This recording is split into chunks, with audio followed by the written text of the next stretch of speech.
And now we have our Playground Achievement Awards for children who've behaved well and helped each other in the playground. At Herbert Morrison in Lambeth, a one-form primary with 200 children, head teacher Eileen Ross is handing out certificates for good behaviour at the weekly awards assembly. But today, she has a visitor. Nikki Rosewell runs a middle school in Harrow, and like Eileen, believes improving pupils' behaviour is the key to successful learning. Well done. But there, the similarity ends. Tanwa. Well done. Thank you.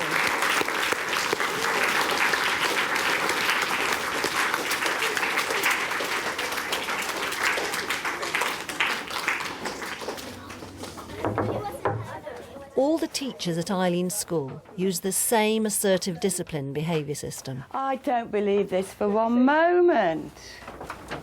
Who's Noddy? Oh. We call her Noddy. Do you? Yes, it's a class name. It's a pet name, yeah. Oh, right. That's the second time I've said that word today. Pet. No, Noddy. Our behaviour management system is based on reward and sanction, and there's a happy side to the board and a sad side, and the children get their names put up as an initial warning, and then there's 1 tick, 2 ticks and 3 ticks, and they lose several parts of their playtime or lunchtime.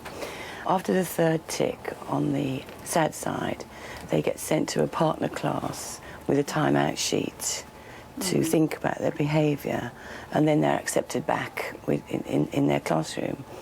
If they break the rules again and they get 4 ticks, then they get sent to me, and I have a letter which I write home and ask the parents to have a word about the children's behaviour, so that the standards can be maintained and children can learn. How much of your time gets used in I mean, all for the happy side, which is great, or for the sad side when there are children there? How much time? It's not a lot of time, because the teachers are in charge of the children's behaviour within the classroom. They have to manage that behaviour, and I make sure that the behaviour management systems are applied consistently throughout the school, and that includes with the support staff. The teachers manage it, and they manage it very well. If I got sent all the children all the time that weren't behaving properly, it undermines them, and then it means that I'm not that final solution, and it means that I can't do my work. So I have put the onus on the teachers to manage the behaviour, and the children as well. Then they have to manage their own behaviour. And I do think that you have to teach children to behave. Yeah. No. I'm keep doing this. How often have you Who's there? your ticks? 3 ticks to get a 4 ticks? 4 ticks ticks. to get a certificate, and we have to. Once you get 3 ticks, you have to try your hardest to get a 4. But if you get 4 ticks from the centre, you get sent to Mrs. Ross. Hello, rabbits. Hello, Miss Ross. Want some visitors to see you? Carry on, that's normal.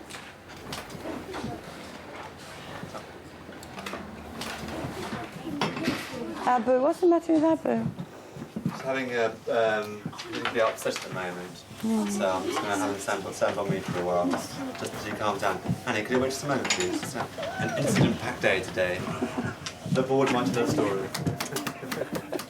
The board will tell a story. Let me have a look.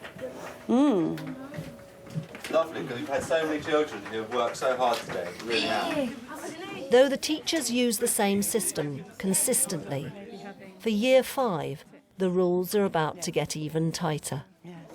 There's a core of 15 children that go up to the 3, get sent out and then stop, bringing it down a level so there's less time, and then they have to see me to try and help them to have more control. But I'm going to do it as a whole class, not just for individual children. Abu's calm now. Can you be calm along with him? OK, good girl. Off you go. Those people who just come in with their scripts, can you not disturb children who are working, because they're working extremely hard? Some of the children have targets, to help them with their behaviour. They mark it in themselves. The children mark it themselves. They assess themselves. Right, yeah. Yeah, and the teachers always checks it. I was going to But they say, assess themselves, and they know whether they've done well or They know the rules, and they know when they're broken. They actually have to decide for themselves whether they've gone outside those or not. They know when they've done things that are outside of what they should be doing. Okay, that's one way. I still have some issues that I'd like to explore further, and maybe that will happen on the return visit. I can see how the behaviour is managed, and I can see what a strong policy it is and how consistently it is used across the school. It's still, for me, the issue is getting at that layer underneath. Good morning, everyone. The following week, Nikki returns the invitation so Eileen can see how Grange Middle School deals with that layer underneath. We're going to try something this morning, and I want you to watch what happens this morning and to think about these things on the OK Corral. So we're going to look about how people might feel about themselves and how people might feel about other people. At Nikki's school, the emphasis is on children's emotional literacy. All pupils are taught to analyse their own behaviour through the theory of transactional analysis, in the hope that they'll eventually exercise greater self-control. Laura was able to play, but he wasn't. Pupils are discussing a role play about bullying.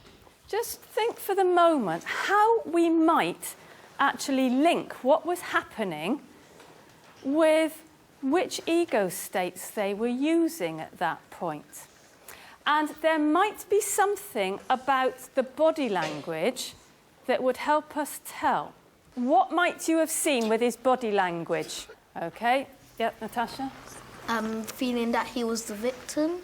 Right, he could have felt that he was a victim. Well done.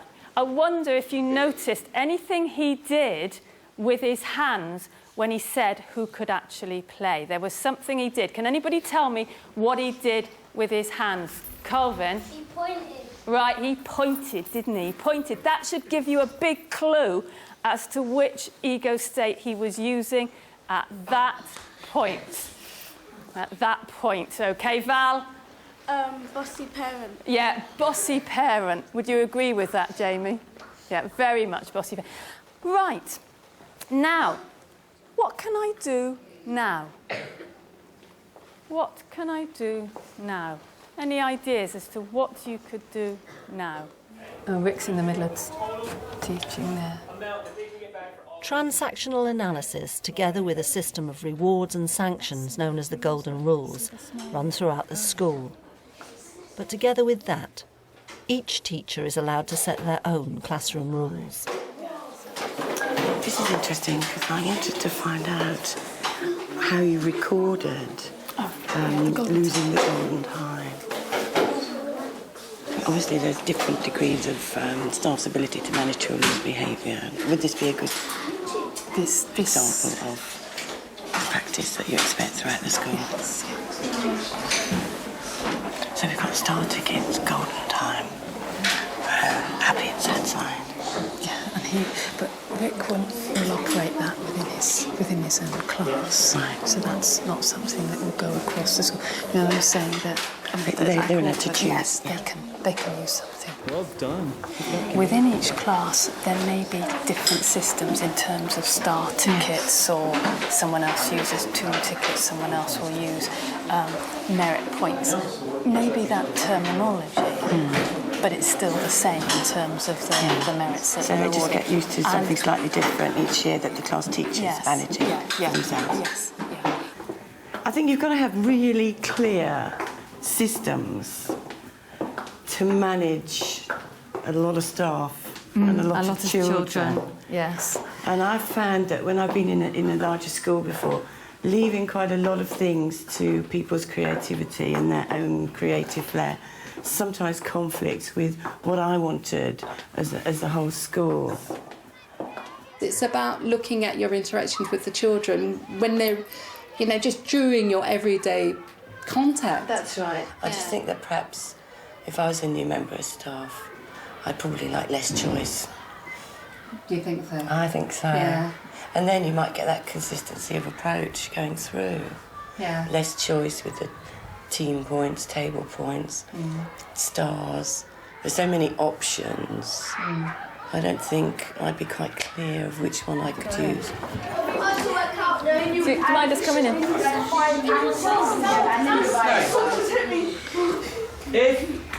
If Adnan's name was, as we said, Adnan, mini-me.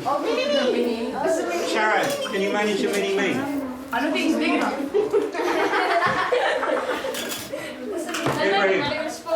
How do we actually work out the Legion Valley now? What's the other sort of average we can take from this information? So I noticed in that year 7 there's a young man that kept calling out. And if that happened in my school, because they were calling out and disrupting the teaching, they would have had a warning name on. If they'd carried calling out, they would have had a tick, so that they weren't disrupting. So that certain behaviours seem to be ignored because they're not included in those rules. Our year 7s would not respond to the system of the happy or the sad face. No, but if we'd got golden time, then if they'd been talking while the teacher was talking or the other class members were talking, then I would have knocked a minute of golden time off. And our year 7s are a particularly challenging year group.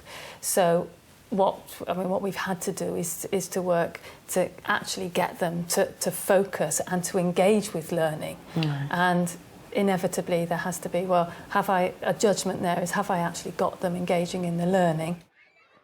So the TA is a philosophy and a way of working. It's not actually a tool for behaviour. Well, it is, isn't it? And I mean, it's a way of avoiding that immediate confrontation. It's about the staff and the children using that. It comes way before ever there needs to be the resolution of a situation. And we do use it when we need to resolve the conflict, when it's reached that point, but it's actually about how you interact way before that ever happens. And so, hopefully, 99 times out of 100, I might be being over-optimistic with that, but you actually prevent a situation occurring. I wouldn't use it in my school because it seems to be too complicated for all staff, teaching assistants, teachers, and for the children to really understand where it's coming from. I think it may just be a little bit difficult to implement. But each head teacher will select a behaviour management system and different systems of raising self-esteem and modifying behaviour to suit their needs. So I wouldn't say that I wouldn't use it ever, but I'd certainly say I wouldn't use it in the school that I'm in at the moment.